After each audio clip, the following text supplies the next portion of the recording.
The night shift is long, lonely, and sometimes not everyone you see on the cameras is alive.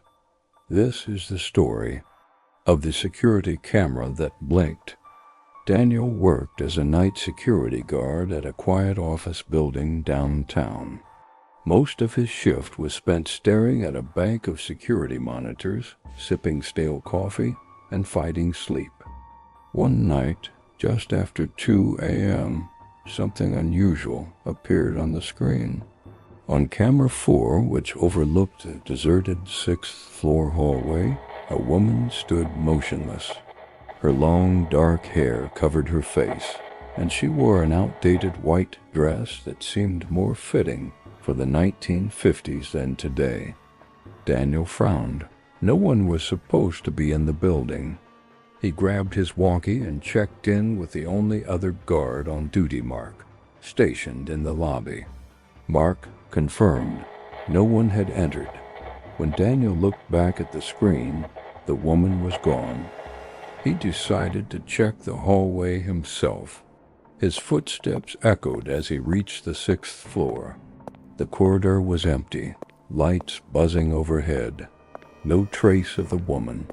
Relieved, he turned to head back until his walkie crackled. Daniel checked camera 4 again. He rushed back to the security room.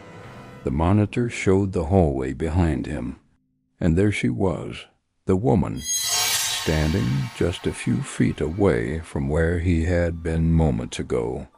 Her head tilted slightly, as though she were watching him leave. Daniel's stomach dropped.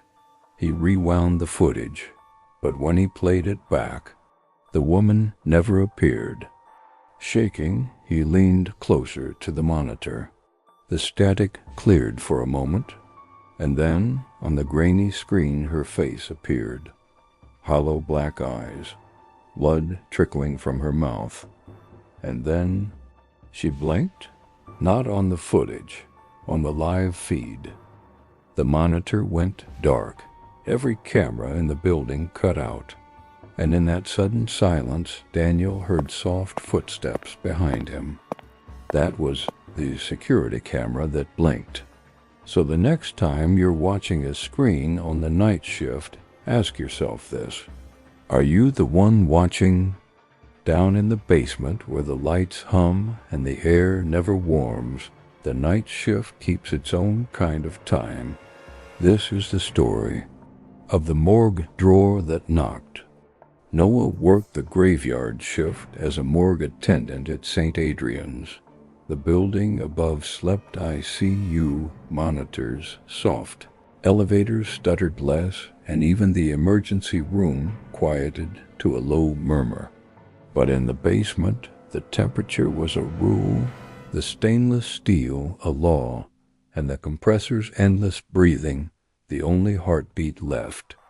At 2:11 a.m., the service elevator sighed open and delivered a single gurney. Unidentified female found in a stairwell. Paperwork clipped neatly, toe tag blank except for a case number.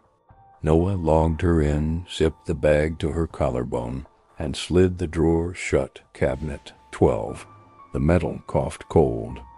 He poured stale coffee, settled at his desk, and began the paperwork lullaby form after form to keep the night from becoming a mirror. Halfway through the second page, the overhead light flickered. The compressor paused, then resumed. In the brief silence, Noah heard it. Knock. He froze. The sound had the dullness of knuckles on steel. He waited. The compressor sighed again. Knock, knock. This time unmistakable. From the wall of cabinets. Noah stood, breath frosting faintly as the air unit ramped. He approached cabinet 12. He knew better reflexes and training. Said settle the mind before the hands, but the sound had a human weight to it. He placed his fingertips on the drawer. The metal thrummed. He clicked the latch and cracked it 2 inches. Cold air washed over his face. He listened. He closed the drawer, The compressor exhaled. Noah chuckled at himself, soft and shaky. "Pipes," he said to no one. "Metal shifts." When he turned back to his desk, the toe tag clipped to the paperwork caught his eye. He hadn't filled in the name, but the tag now read in cramped print, "Evelyn Hart, April 13th, 1973. He frowned. The body was a Jane Doe. He checked the form still blank. He flipped the tag. On the back in faint pencil, "It's cold." The radio on his belt fizzed with static. "Basement. You good?" It was Miguel, the night engineer. "Yeah," Noah answered, forcing a laugh. "Cabinets are settling." "Copy. Keep an ear on the chiller, she's been touchy." The radio clicked off. The overhead light flickered again. The compressor paused. Knock, knock, knock. 3 taps from inside cabinet 12. Evenly spaced. Patient. Noah's training returned. He grabbed the stethoscope kept for the living contingencies that sometimes weren't. He laid the disc against the drawer. The steel transmitted a faint friction, like cloth brushing metal. Then, softly, a whispering scrape, as if fingertips traced the inside. He slid the drawer out another inch. The zipper teeth glittered. He tugged it open to the chin. The Jane Doe lay still. Lips blued, hair matted. A ring, how had he missed that? Was on her right hand a thin band with a chipped stone.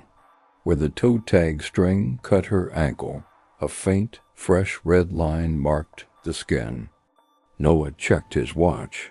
2:26 a.m. He re-zipped to the collarbone, sealed the drawer, and wrote a note to himself to notify property about the ring. He turned to log the time. The service elevator chimed. He glanced up at the indicator. The building had floor 1 to 10, B1 and B2. The panel now read B3. There was no B3. The doors opened to a hallway Noah had never seen. Hospital tile, older than the rest of St. Adrian's, wails the green of old operating theaters, lights dead beyond 4 feet of elevator threshold. He stood and stepped closer. The air that spilled into the morgue was colder than regulation, carrying a smell like wet plaster and mothballs. In that darkness, something shifted. A gurney's wheel squeaked and then stilled. The elevator stuttered and shut. The panel reverted to B2. Noah backed to the desk, grabbed the phone and dialed security. The line hissed. Then a soft voice, so soft he almost blamed the line. "Don't open it." He dropped the receiver. The phone clattered, spinning slowly. The compressor paused. The room tightened. Knock, knock, knock, knock. 4 taps, now a little faster, like a polite request, losing patience. Noah wiped his palms. He approached cabinet 12 again. "If this is a joke, Miguel, I swear." Another knock, harder. He unlatched the drawer 2 inches. "Ma'am, if you can hear me, I need you to." He stopped. Condensation ringed the interior steel. 5 small streaks arced down the inside wall, finger trails in frost. He pushed the drawer fully out. The bag's zipper rested at the collarbone. He reached, hesitated, and then pulled it to the sternum. The body inside hadn't moved, but the toe tag looped around the ankle had changed again. The same small handwriting now read, "Noah Carter, 2:37 a.m. His breath failed. He checked his watch. 2 to 33. A tremor shook the lights. The compressor stopped and didn't resume. Without the white noise, the room became a throat, swallowing every small sound until only Noah's own pulse was audible, and then something else. From inside the wall of cabinets, a faint shuffling. as if drawers were inching in and out on slow rails. The radio clicked. Static swallowed a fragment of his own voice, his voice. "Don't open it." The speaker popped, went silent. Noah forced air into his lungs. He closed the drawer with shaking hands, set both palms against the steel to feel that it was real. "I'm getting help," he said to the metal. He turned to go. The knocking began again, this time everywhere. Dull taps from cabinet 10, answering raps from 14, a polite double from 3. The wall became a map of sound. Noah squeezed his eyes shut. Morse code ticked from the noise his grandfather once taught him. Short, short, short, long, long, long, short, short, short. SOS. His legs moved before thought finished. He pulled cabinet 12 all the way. The zipper ripped the air like paper. He opened the bag, empty. Only a depression in the sheet, as though someone had just climbed out. On the steel underlay, 5 clean prints bloomed where frost had melted, leading toward the back of the drawer into the darkness of the cabinet's ducting. Behind him, the service elevator chimed again. B3. It opened to dark, no sound, no squeak. Noah stepped forward, drawn by a mixture of duty and the irrational need to see where a thing goes when it isn't where it should be. He stood at the threshold and listened. The cold pressed his gums. From far down that hallway, a delicate tap-tap answered. Not on steel this time, but on glass. He looked at his watch. 2:36. He returned to the morgue, grabbed the tag from the desk. Noah Carter, 2:37 a.m., and flipped it. On the back, faint pencil. "It's colder here." "Not funny," he whispered, to the air, to the building, to whatever used his name. He set the tag on the desk.